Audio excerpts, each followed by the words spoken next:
Oi, galera, tudo bem com vocês? Espero que sim.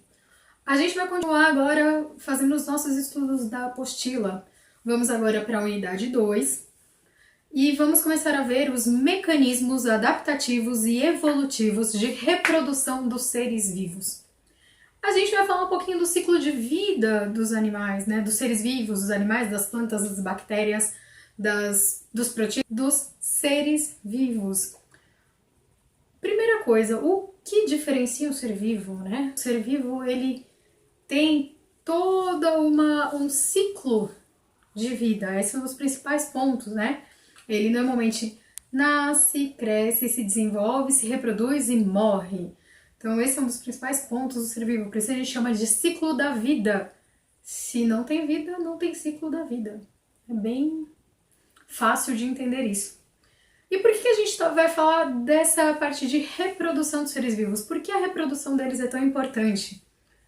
Basicamente para que a vida continue existindo, para que este ciclo continue existindo.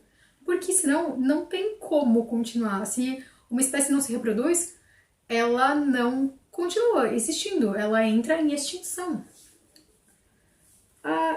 E para que esses mecanismos funcionem, tem que ter uma interação entre todas as espécies e entre os fatores abióticos da natureza, né? A gente também usa, os seres vivos usam também dos fatores abióticos para auxiliar nessa reprodução, como, por exemplo, as plantas. Elas não saem caminhando por aí para se reproduzir. Elas precisam de alguns insetos para que o pólen seja carregado de uma flor transportado de uma flor até a outra. Elas precisam de outros animais para dispersar as sementes, que as sementes cresçam longe de onde elas estão e elas consigam dominar um espaço maior. Então é importante que exista interação entre os seres vivos. O que diferencia um ser vivo de uma matéria bruta? Basicamente porque o ser vivo passa por transformações. Ele nasce, cresce, se desenvolve, reproduz e morre. Ele tem este ciclo. A matéria bruta, apesar de ter também um ciclo, não tem as transformações do ciclo. Ela existe, é decomposta, mas ela continua sendo o mesmo mineral. Ela não modifica totalmente. Ela modifica o tamanho às vezes, mas não o que ela realmente é. O que faz realmente um ser vivo ser um ser vivo? Ter a vida? O que é que auxilia isso? O que tem de diferente entre os seres vivos que não tem nos seres não vivos? Seres vivos são formados de células. Sim, células. Algumas mais desenvolvidas, né, com o núcleo e com os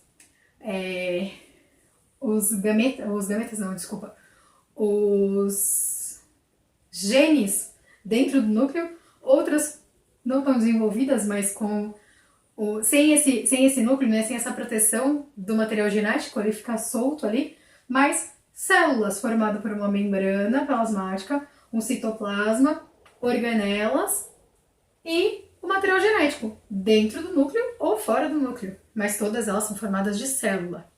A maior célula que existe é a gema do ovo. Sim, a gema do ovo é a célula macroscópica que a gente fala, a macrocélula. Por quê? As células normalmente são microscópicas. A gente não enxerga, né? Só no microscópio. As células da nossa pele, às vezes, a gente consegue até enxergar um pouquinho, mas é muito difícil. E existem aqueles seres que são unicelulares, formados de uma única célula, como, por exemplo, as bactérias, os protozoários e algumas espécies de fungos, as cianobactérias, algumas algas. E a maioria dos seres vivos são pluricelulares, formado de 2, 3 milhões de células, como o ser humano, mas tem muito mais células, né? É uma junção de células para formar um único organismo vivo. Outro aspecto importante dos seres vivos que diferencia eles é que eles precisam de alimento. Eles gastam uma energia para viver, eles precisam repor essa energia através do alimento. Eles precisam comer, as plantas produzem o próprio alimento, mas mesmo assim elas precisam desse alimento para conseguir essa energia necessária para ela continuar sobrevivendo. E outra coisa importante dos seres vivos é que eles são capazes de se reproduzir. Eles criam outros seres vivos. Uma rocha não sai criando outras rochinhas. Demora-se anos e anos e anos que uma rocha se decompõe para que ela se torne outra rocha, mas conjunções de outras micro pedaços de rochas. Ela não se reproduz, ela não cria outra rocha. Né? Os fatores abióticos, eles não criam outro, eles não se reproduzem. Isso é uma característica única dos seres vivos. E por que é importante os seres vivos se reproduzirem? Para manter a espécie existindo, para que ainda exista aquela espécie. A gente quase teve a extinção do mico-leão dourado. Por quê? Porque existiam poucos indivíduos na natureza e esses indivíduos não estavam mais se reproduzindo. Eles não estavam tendo filhotes. Isso levou a uma quase extinção dessa espécie. Agora já não, foi revertido o processo. Esses animais começaram a ser reproduzidos em cativeiro, foram soltos na natureza e começaram a se reproduzir naturalmente na natureza. Então isso tirou eles da linha de extinção, né, do processo de extinção. Mas existem outros animais que ainda estão nesse processo. Por quê? Porque se você não gera descendentes, se não produz filhotes, né, vamos colocar com esse nome, mas nem todas as espécies a gente chama assim, mas se aquela espécie não se reproduz, ela não consegue continuar existindo. Então a reprodução existe para manter a espécie existindo. Existem dois tipos de reprodução, a gente já viu isso. A reprodução sexuada, na qual existe troca de gametas, e a reprodução assexuada, na qual o ser vivo ele se reproduz com uma cópia dele mesmo, como se fosse um xerox, como se fosse um clone. É exatamente igual ao que a gente chama de célula-mãe. A célula vai ser sempre igualzinha àquela que deu origem a ela, então por isso que a gente chama de célula-mãe. Existem alguns tipos de reprodução assexuada. Quais são eles? A esporulação, qual ela produz um esporo, que é uma célula igualzinha a ela que vai, se for uma espécie vegetal, cair no solo e brotar e ser um indivíduo idêntico à mãe, àquele que deu origem a ele. Tem o brotamento, que é aquele que nasce do ladinho, vai crescendo. A gente viu nas esponjas isso. A gente vê em algumas espécies, vai nascendo do lado um outro ser vivo, mas idêntico à mãe. Existe a fragmentação, que a gente viu na planária. A gente corta a planária em 3, viram 3 planarinhas. A gente viu também na estrela do mar, corta um pedaço dela, viram 2 estrelas, né? Ela começa a se regenerar e forma outra. Mas elas são idênticas. Não existe mudança nenhuma, é idêntico. O material genético é igualzinho. E a divisão binária, que é a mais frequente, a que mais acontece na natureza. Quando uma célula, ela vai se dividindo e viram 2. Idênticas à célula-mãe, iguaizinhas. E por que essa é a mais comum? Porque de uma viram 2, de 2 viram 4, de 4 viram 16, de 16 viram 32, e assim por diante. Ela se multiplica muito rápido. Existem também a reprodução sexuada. Como eu disse, existe a troca de material genético. A reprodução sexuada, normalmente existe uma coisa que a gente chama de fecundação. Quando eles se juntam e cada um troca um pedacinho do seu material genético. Quando a gente vê, principalmente nos seres mais desenvolvidos do reino vegetal e do reino animal, eles produzem, parecidamente, né? Produzem um espermatozoide, um anterozoide, produz uma oosfera ou um óvulo. Eles têm um determinado material genético. Eles se juntam e formam uma célula com um novo material genético, uma mistura desses 2 materiais. É como se criasse um novo ser. Não é totalmente diferente, mas tem algum detalhezinho que acaba sendo diferente daquela mãe, daquele pai. Não é mais idêntico, igual acontece aqui, ó, principalmente na divisão binária, que é idêntico, exatamente igual. Uma coisa que é importante que tem aí na apostila de vocês é que, assim, as bactérias, apesar de terem o corpo formado por uma só célula, não possuem núcleo. Mas os cromossomos, das estruturas formadas por moléculas de DNA, responsáveis pela transmissão das características de pais para filho, estão geralmente dentro do núcleo. Como as bactérias não possuem essas características, como que elas passam isso para o seu descendente? Vamos lá. As bactérias, elas são do reino Monera, e no reino Monera elas não têm o núcleo. O material genético aqui está soltinho. Elas normalmente se reproduzem assim, porque é mais rápido, porque é uma quantidade muito grande de descendentes. Mas, de vez em quando, uma célula encosta na outra e elas trocam de material genético. Elas trocam, uma manda para outra.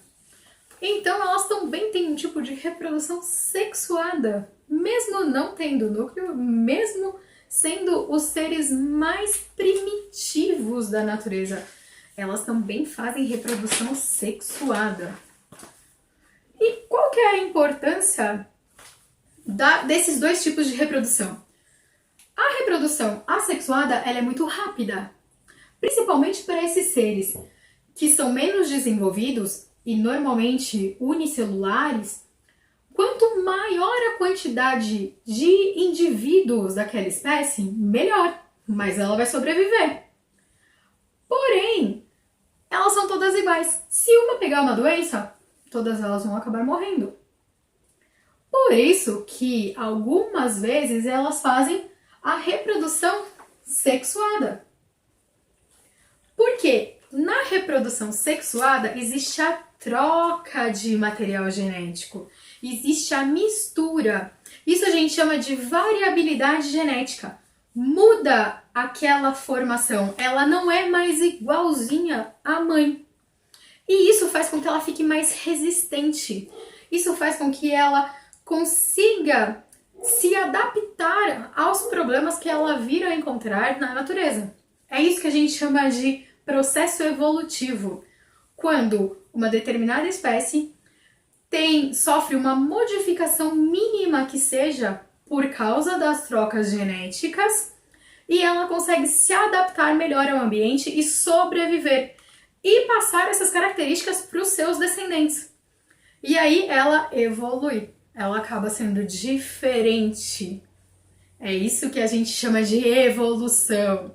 É essa adaptação e a seleção que a natureza achou que aquilo era melhor, ou seja, ela conseguiu passar pelas dificuldades que a natureza impôs a ela e sobreviver e continuar a existir e passar isso para os seus descendentes, fazendo com que isso fosse comum nas gerações futuras. É isso que a gente chama de processo evolutivo.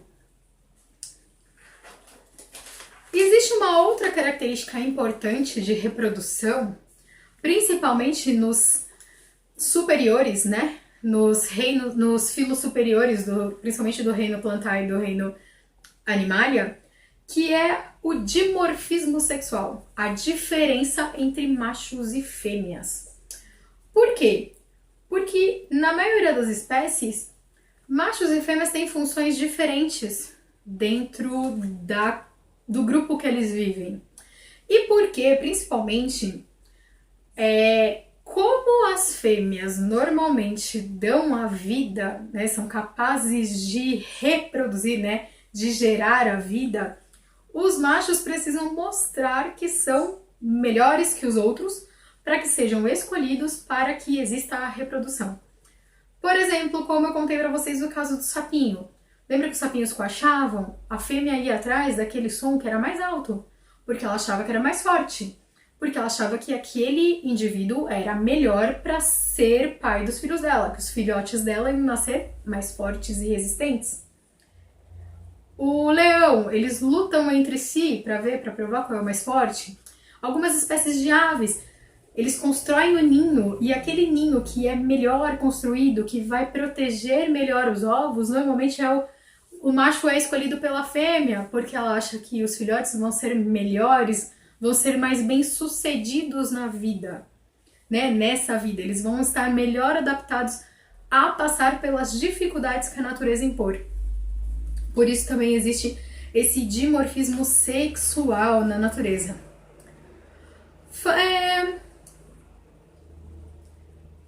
Tem uma perguntinha aí que eu quero ver se vocês sabem responder, galerinha que foi aluna do ano passado. Destaque quais vantagens adaptativas a fecundação interna propicia aos seres vivos. Por que é mais vantajoso a fecundação ser interna? Vamos lá! Existem dois tipos de fecundação, interna e externa. A interna acontece normalmente dentro do corpo da fêmea. A externa acontece em qualquer lugar do ambiente. Sapinhos, que era o mais legal que a gente viu. Os dois sapinhos dão um abraço, que a gente chamava de amplexo. Para quê? Para que os espermatozoides caíssem mais ou menos próximo aos óvulos e assim a fecundação ficasse mais fácil de acontecer.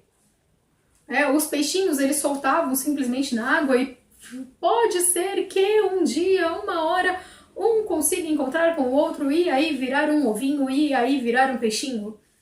Né? Então, a fecundação interna não tem esse problema. Ela vai acontecer porque está tudo ali dentro, num espaço fechado. Né? Então, é muito mais fácil. E qual a vantagem disso? Quantos milhões de óvulos e espermatozoides os sapinhos precisariam produzir? Enquanto os que fazem fecundação interna não precisariam produzir tanto. Eles conseguem uma quantidade menor, então eles gastam menos energia nessa produção. Quantos milhões de girininhos precisavam nascer dos sapinhos para que um conseguisse crescer e se tornar adulto? E continuar a reprodução? Milhões. Enquanto os elefantes nascem um elefante a cada 18 meses e ele ainda fica um bom tempo com a mãe e aí ele se torna adulto e aí, normalmente ele consegue chegar à vida adulta e se reproduzir. Por quê? É mais vantajoso. Você sofre menos problemas naturais, você sofre menos intempéries do meio ambiente quando tem mais cuidado, quando as coisas são feitas mais especificamente. Então, a fecundação interna é uma especificação do sistema reprodutivo. Exatamente por quê? Porque ela é mais eficaz. Ela vai dar mais certo do que no caso do peixinho que soltava na água e sabe-se lá quando iriam encontrar e existir peixinhos. Eram milhões de ovinhos, eram milhões de espermatozoides, eram milhões de ovos para que um ou outro conseguisse chegar à vida adulta e se reproduzir. Falando de ovinhos e de desenvolvimento daí desses ovinhos ou dessa fecundação, a gente tinha 3 tipos: os ovíparos, os vivíparos e os ovovivíparos. Os ovíparos são aqueles que botam ovo. A maioria das espécies, principalmente do reino animal, dos cordados para cima, né? Os vivíparos são aqueles que nascem direto da barriga da mãe. Né? Eles têm o desenvolvimento interno ali dentro, todo o cuidado, e quando ele está pronto, ele sai. Tirando os marsupiais, que eles ainda não estão totalmente prontos, por isso que eles ficam um pouquinho mais de tempo ali na bolsa, né? Então, tem esse também. E o que eram os ovovivíparos, que era aquele casinho do tubarão? Os ovovivíparos, eles juntam as duas coisas em uma. Eles botam ovo, o ovo fica guardado dentro da barriga da mãe, e quando eles nascem, né, quando eles quebram o ovo, eles saem de dentro da barriga da mãe. Mas Eles não tiveram desenvolvimento dentro da barriga da mãe como os mamíferos, como os vivíparos. Eles tiveram desenvolvimento dentro de um ovo, mas o ovo ficava guardado dentro da barriga da mãe. Essa é a diferença entre ovíparo, vivíparo e o ovovivíparo, né? Que era principalmente os tubarões, os peixes cartilaginosos, né? Os tubarões e as raias tinham isso. A diferença principal daí do vivíparo, né? A diferença principal do que acontece com eles é os ovíparos e os ovovivíparos, o desenvolvimento ele não é direto.